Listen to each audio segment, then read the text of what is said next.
네, 기술적 분석입니다. 자, 시장 상황 한번 살펴보도록 하겠습니다. 먼저 테슬라 상황을 좀 살펴볼게요. 자, 테슬라 같은 경우에 제가 51선 이탈을 경고를 드렸던 이후로 조정을 대비해야 된다라는 말씀을 드려왔습니다. 자, 51선 이탈하고 난 이후에 조정이 계속해서 이어지고 있었고, 어제 같은 경우 6% 넘는 하락이 나오면서 1차적인 지지 라인으로 말씀을 드렸던 330달러 라인까지 이미 도달을 한 상황이에요. 어제 종가 기준으로는 328달러에서 마무리가 되었기 때문에 이미 330달러 라인을 음봉상으로 하방 돌파했다고 볼 수가 있을 것 같습니다. 그럼 1차 지지 라인이 쉽게 무너지는 흐름이 오늘 나오는지, 예를 들어서 오늘도 음봉으로 마무리가 된다면 이 부분에서 좀 더 조정폭을 가져갈 수가 있는 것이고, 1차 지지 라인에서 반등이 나와주기 위해서는 오늘 이 부분을 양봉으로 돌려놓는 흐름이 나와줘야 된다라고 생각을 합니다. 다만 이전에도 강조를 드렸듯이 이 1차 지지 라인 같은 경우는 강한 반등을 예고하기보다는 단기적으로 반등이 나온 이후에 다시 무너질 가능성도 높은 상황이에요. 왜냐하면 일간 추세로 지금 쭉 밀고 내려온 상황이기 때문에 단기적인 반등이 나올 수는 있겠지만 MACD나 슬로우 스토캐스틱을 보더라도 아직 이 부분의 방향이 이렇게 전환된 상황이 아닙니다. 계속해서 하방으로 밀고 내려가고 있는 흐름이 잡혀있기 때문에 어느 정도 우리가 반등을 기대하기 위해서는 자, 이런 식으로 K값 자체라도 상방으로 꺾어주면서 다시 올라가기 위한 에너지를 모아준다거나 이런 식으로 MACD 상으로도 수렴하는 모습이 나와줘야 되는데, 지금 같은 경우는 계속해서 확산 추세로 움직이고 있기 때문에 신규 진입을 하기에는 좋지 않은 상황이라고 비유적으로 말씀을 드린다면 떨어지는 칼날이라고 보시면 될 것 같습니다. 주식시장에서 많은 격언 중에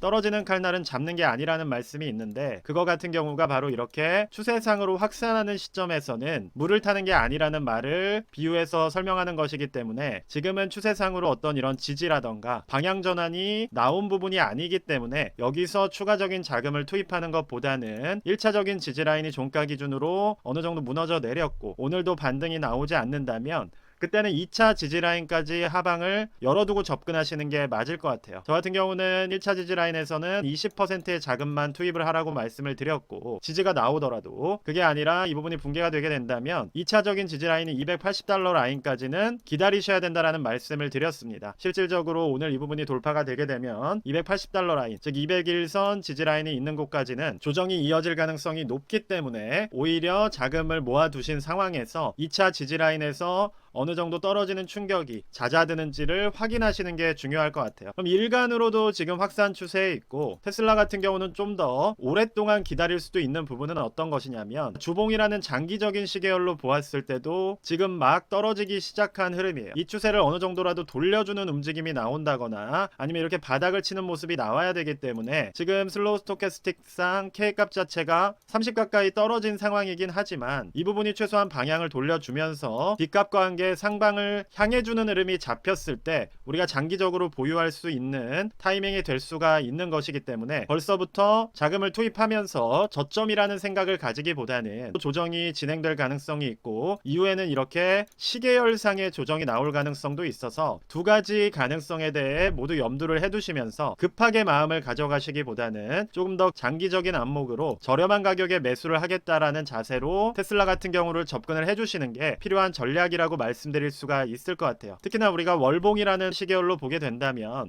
트럼프 대통령 당선과 지금까지 계속해서 확산해 가던 흐름에서 어느 정도 수렴으로 돌려놓는 흐름이 단기적으로 나왔기 때문에 우리가 무조건적인 상승을 이야기하는 것보다는 보시는 것처럼 따라 올라오고 있는 월봉상의 50월선 자체도 앞서 강조를 드렸던 280달러 그리고 240달러 같은 2차 지지라인 인근에 형성이 되어 있기 때문에 이 부분이 조정을 겪고 나면 강한 지지라인이 위치하고 있는 곳에서 반등이 나올 수 있겠구나 라는 생각으로 테슬라는 지켜봐 주시면 된다는 거예요. 그래서 굳이 이 구간에서 들어가서 이러한 조정폭 10%가 넘는 추가적인 조정폭을 겪으면서 평단을 높은 상태에서 오랫동안 보유를 하는 것보다는 지금은 좀 더 지켜보시면서 어느 정도 주요한 지지라인이 존재하는 2차 구간에서 재매수를 준비해 주시는 게 필요하다라는 말씀을 드릴 수 있을 것 같습니다. 나스닥 같은 경우도 살펴보게 된다면 상승을 하기 위해서는 기존의 매물대를 이렇게 뚫고 올라가면서 고점을 높여주는 게 중요합니다. 그런데 보시는 것처럼 추세상으로 계속 고점이 낮아지고 있고 고점 돌파를 하지 못한 음봉이 나온 부분을 다시 올라서는 흐름을 만들고 있지 못하기 때문에 전반적인 시장 에너지가 많이 좀 빠지고 있다라고 생각을 해주시면 될 것 같아요. 특히나 나스닥 같은 경우는 지금 51선 이탈을 앞두고 있어서 조정폭을 좀 더 키우면서 오늘부터는 시장의 조정을 만들어낼 가능성도 있기 때문에 적극적인 매수 전략보다는 조금은 비를 피해가는 전략을 세워주시는 게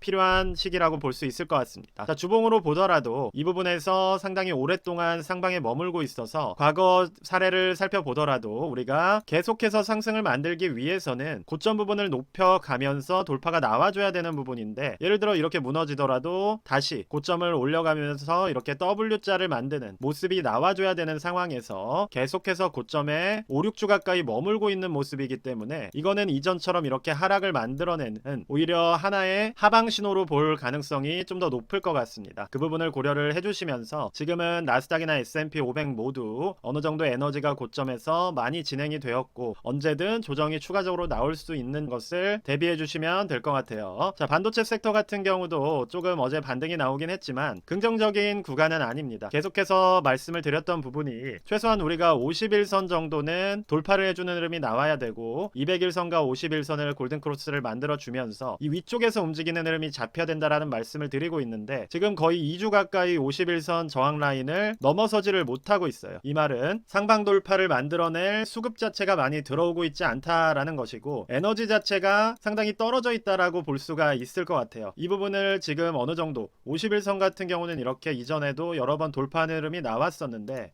계속해서 돌파에 실패하는 흐름이 잡히고 있다라는 거는 반도체 섹터 같은 경우에 강한 수급이 아직은 들어오고 있지 않다 볼 수가 있을 것 같습니다. 주봉으로 우리가 살펴보더라도 50주선 저항이 위쪽에 강하게 존재를 하고 있고 이 부분을 올라서는 흐름이 나왔을 때가 투자의 적기라는 말씀을 드렸었는데 지금 50주선 하방에서 상방을 도전하려고는 하고 있지만 에너지가 약한 상황이고 거래량 자체도 위쪽에서 크게 한번 터졌던 상황이어서 이 부분에 매물대가 많이 쌓여 있다라고 볼 수가 있을 것 같습니다. 특히 3주 전에 나왔던 이 매물대 자체가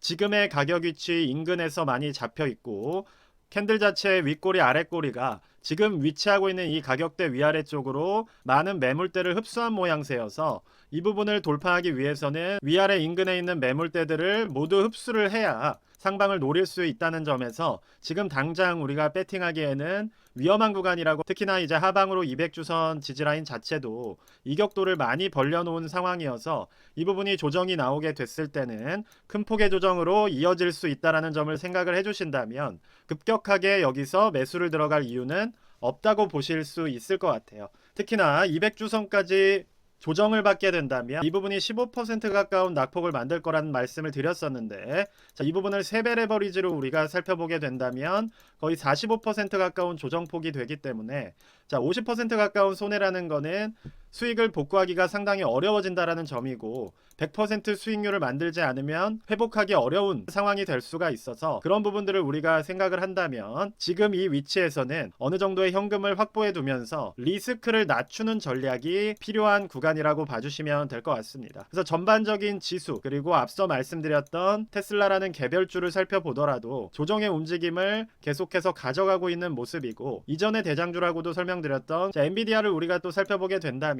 급격하게 V자 반등을 만들고는 있지만 앞서 강조드렸듯이 51선 저항 라인을 여전히 넘어선 것은 아니고 윗꼬리를 만들면서 돌파에 실패하고 있는 모습이기 때문에 만약에 이 부분이 저항을 맞고 조정을 받게 된다면 그때는 반도체 SOXX 섹터 자체도 하방을 강하게 그릴 수가 있는 부분이기 때문에 이러한 전반적인 요인들을 고려를 해주신다면 지금 시장에서는 조정 가능성이 높아지고 있고, 특히나 장기적인 시계열들로 보더라도 그렇게 긍정적인 상황은 아니라는 점을 이해해 주신 상황에서 어느 정도 현금 확보를 해주시면서 불시에 발생할 수 있는 큰 폭의 조정에 대비해 주시는 게 필요할 것 같다라는 말씀 드리도록 하겠습니다. 일단 오늘 영상 여기까지만 말씀드리도록 하겠고요. 영상이 도움이 되셨으면 구독, 좋아요 부탁드립니다. 감사합니다.